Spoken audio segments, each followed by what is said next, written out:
Hare Krishna. Battles are often lost or won outside the battlefield, inside the mind. Sports are nowadays often compared to battle. Say sports are sometimes said to be wars without the bullets. Now, players who play sports or even commentators who watch for fans who watch sports closely, they know that sports is as much a physical activity as much as it is a mental activity. Now, when two teams are playing with each other, as said, two armies may be fighting with each other, both the armies try to intimidate each other. They try to, by bragging about their strength, by bragging about their intentions, they try to scare the other party.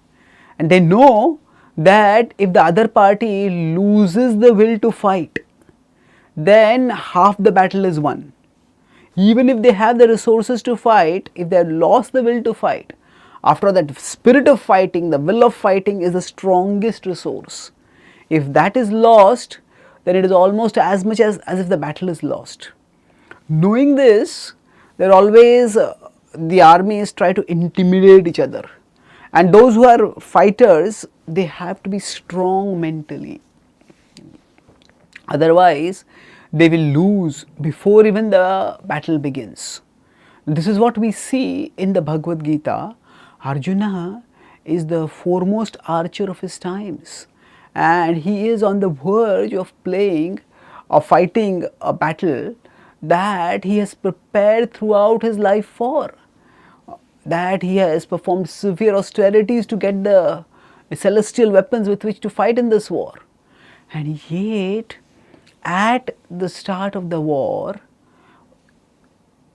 he gets overwhelmed. He gets confused, thinking about how his relatives are assembled on the other side. His moral compass goes haywire and he becomes dejected, and he, practically speaking, accepts defeat even before the war begins. The first chapter of the Bhagavad Gita concludes with Arjuna's dejection and rejection of his martial responsibilities.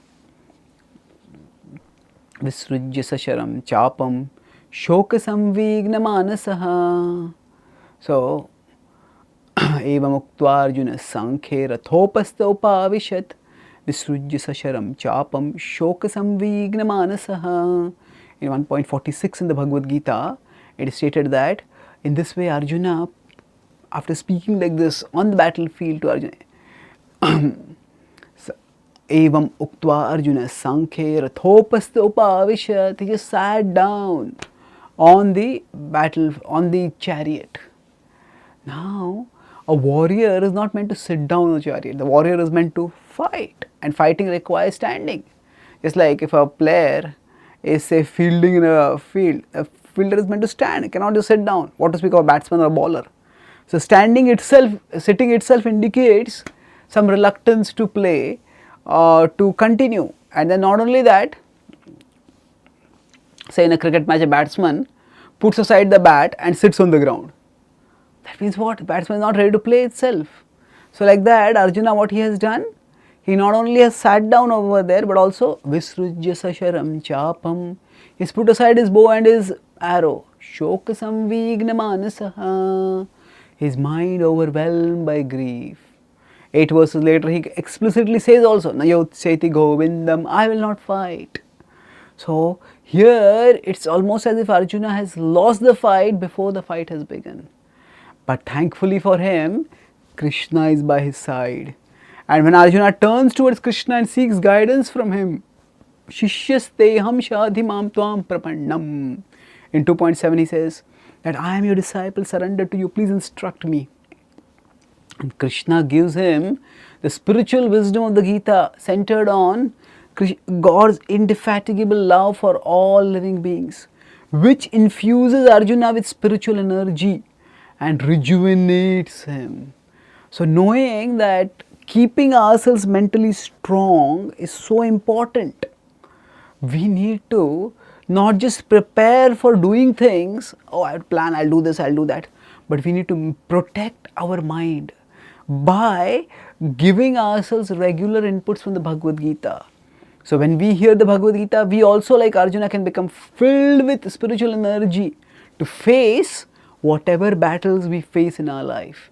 And once we have won the battle internally, we will be much better situated to fight and win the battle externally. Thank you. Hare Krishna.